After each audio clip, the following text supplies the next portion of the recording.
¿Qué tal, camaradas vitales socialistas? Los saluda su amigo Eric el Rey Castañeda, una vez más para invitarlos a que se suscriban a mi canal de YouTube Eric Castañeda Ochoa. En Facebook me encuentran como Eric Vikingo, en Instagram como Águila Vikingo 23. Espero estar en contacto con ustedes para seguirnos adentrando en este enigmático y maravilloso mundo de las ciencias sociales, específicamente la historia tanto de México como universal, de Latinoamérica, del arte, de España, de Estados Unidos y posiblemente algunas que podamos ir anexando a esta plataforma y seguir difundiendo los conocimientos de esta apasionante área que es las ciencias sociales, y de antemano esperando contar con su valiosa audiencia. Muy bien, hoy en la historia universal vamos a hablar acerca de Indira Gandhi, justamente la coincidencia ahora que acaba de entrar en funciones la primera mujer presidenta de nuestro país. Toda la vibra positiva del mundo a la doctora Claudia Sheinbaum. Todos los que votamos por ti, te deseamos vibra positiva. Okay. Bien, bueno, y justamente por esta cuestión es que es importante hablar de grandes mujeres que gobernaron en tiempos pasados, y tal es el caso de Indira Gandhi, una de las gobernantes más excepcionales en este caso. Que para empezar no tiene nada que ver con Mahatma Gandhi, ¿sí? De hecho era el apellido de su esposo, que tampoco tenía ningún parentesco con Mahatma Gandhi. Eso sí, participó activamente en el movimiento de independencia hindú, lo que le permitió tener importantes ascensos en la política. Indira Gandhi, que nace en 1918 y fallece en 1984, ¿sí? Como les decía, empezó a tener participación activa en la política, a raíz de su participación activa, como les decía, en el movimiento de independencia hindú logrado por el libertador Mahatma Gandhi. Posteriormente contrae nupcias con Jawaharlal Nehru, ¿sí? Que es catalogado como otro de los héroes nacionales en la India, al ser sin duda alguna gran partícipe en la independencia de la India de la corona británica. Eso le permitió a Indira llegar a las altas cúpulas políticas, debido a que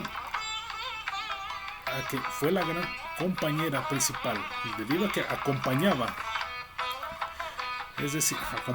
a su esposo Nehru a diversos actos políticos.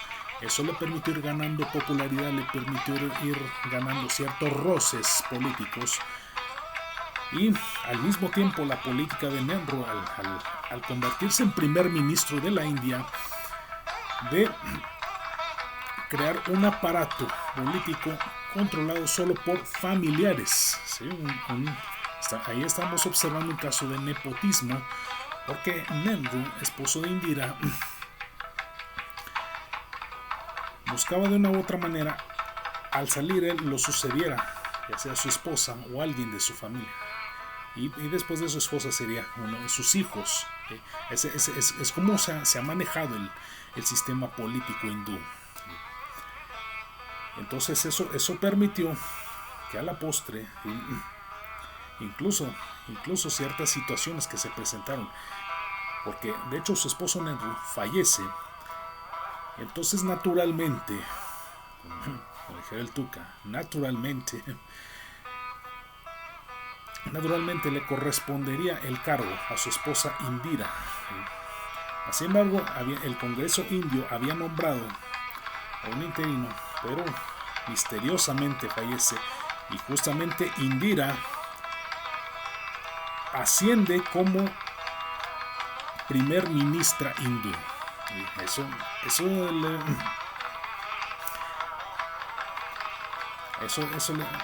le permite ir escalando posiciones, hasta que se celebran elecciones en 1966, donde gana y se convierte en presidenta. Y durante su mandato, entre 1966 y 1977, llevó una política que consistió en, obviamente, mantener buenas relaciones con la Unión Soviética. De hecho esto estaba dentro del propio marco de la Guerra Fría, ¿no? Porque mantuvo lazos fraternos con la Unión Soviética, ¿no? De Khrushchev, ¿no?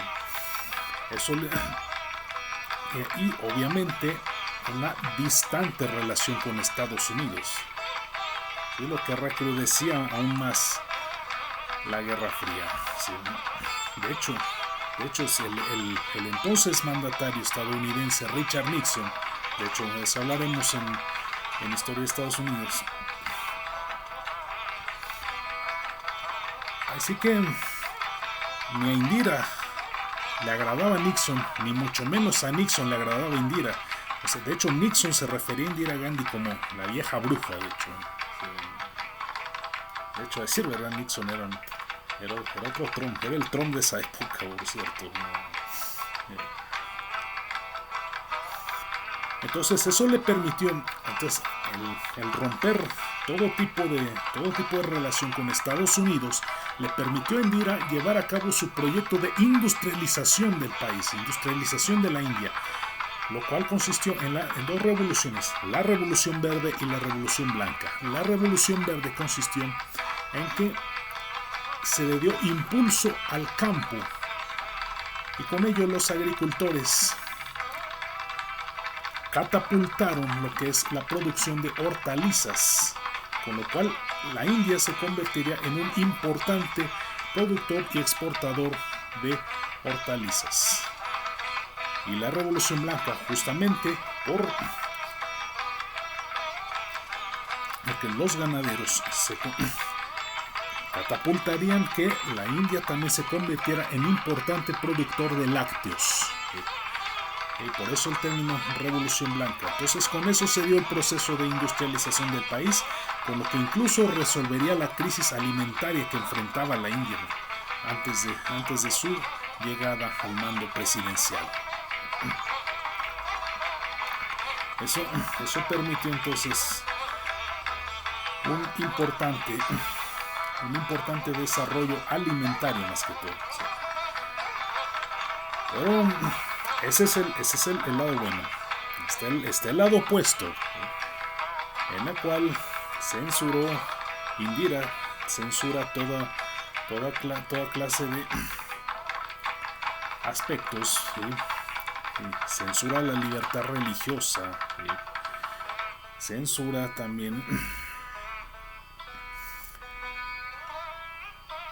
la libertad de pensamiento y censura sobre todo a la oposición, ¿sí?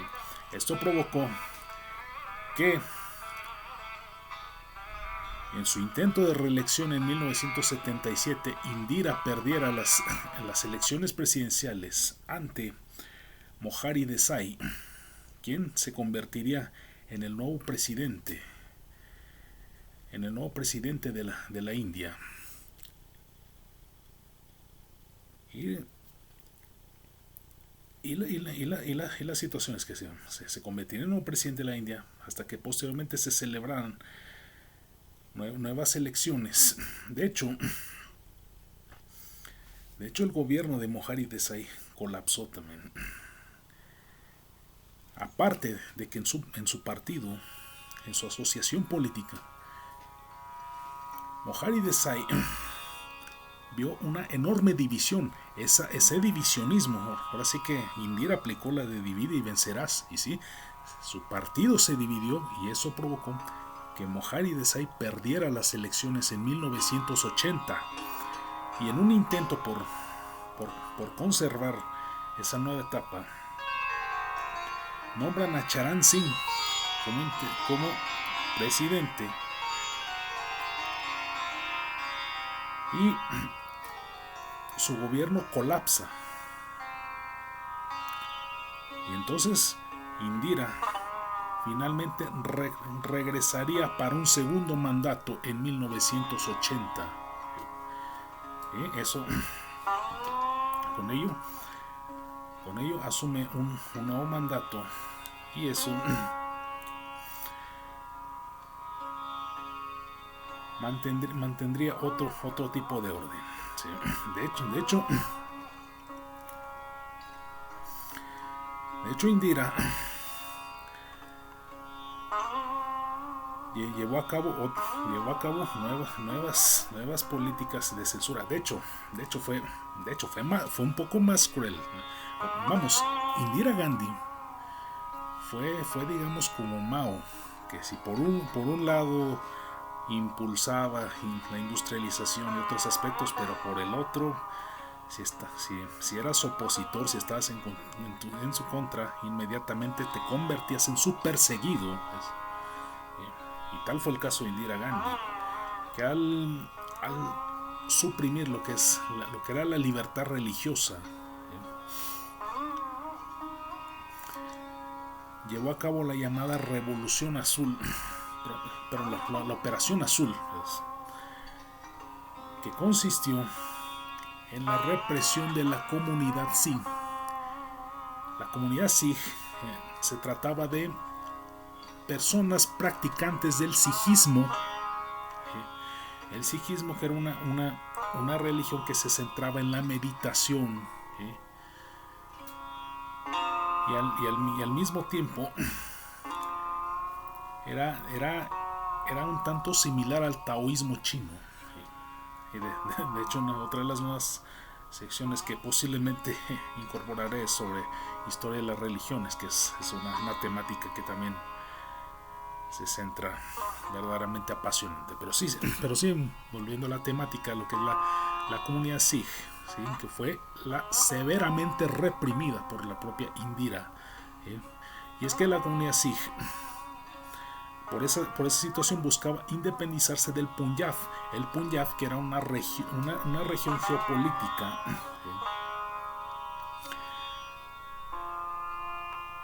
una región geopolítica en la cual el gobierno hindú mantenía el control de absolutamente todo.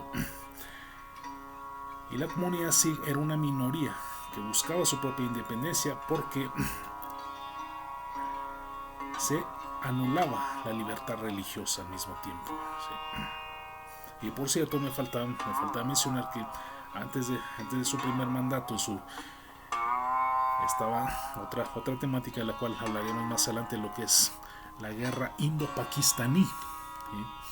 La cual fue determinante porque Indira apoyó a Bangladesh en su independencia con el fin de debilitar a Pakistán, que era el enemigo acérrimo de la India en la guerra indo-pakistaní, que también formó parte de la propia Guerra Fría. Entonces, como decíamos, como les mencionaba, en esta Operación Azul, en la cual reprime a la comunidad Sikh de la región del Punjab, implicó que en su intento por restablecer el orden, más bien lo que provocó fue una terrible mortandad,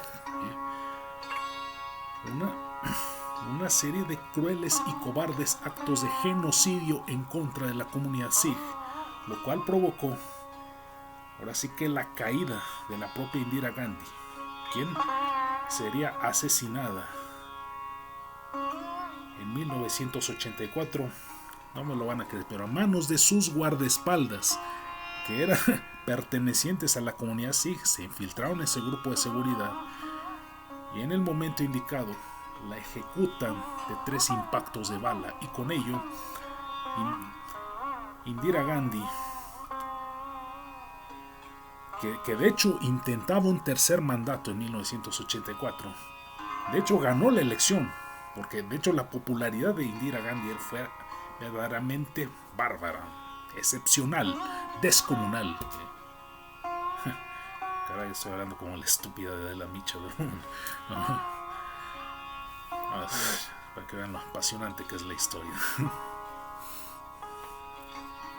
Pero bueno, entonces Indira intentó tomar un tercer mandato, en 1984 gana la elección, pero a los 3 meses es asesinada por sus guardaespaldas de 3 impactos de bala, con lo cual terminaría su vida y su dictadura, vamos a llamarle de una u otra manera, por los actos de genocidio cometidos. Preanistas, idiotas, estúpidos, entiendan, esa es una dictadura. La dictadura es genocidio, represión. Ustedes estaban en la gloria. Sí, todo de molas, pobre estúpido. Entonces termina el reinado de Indira Gandhi y comienza el de su hijo Rajiv Gandhi, que ven, hablaremos más adelante. Muy bien, eso es todo. Saludos. Vive el amor, pero lo dudo, conmigo te mecías en el aire, volabas en caballo blanco el mundo y aquellas cosas no podrán volver.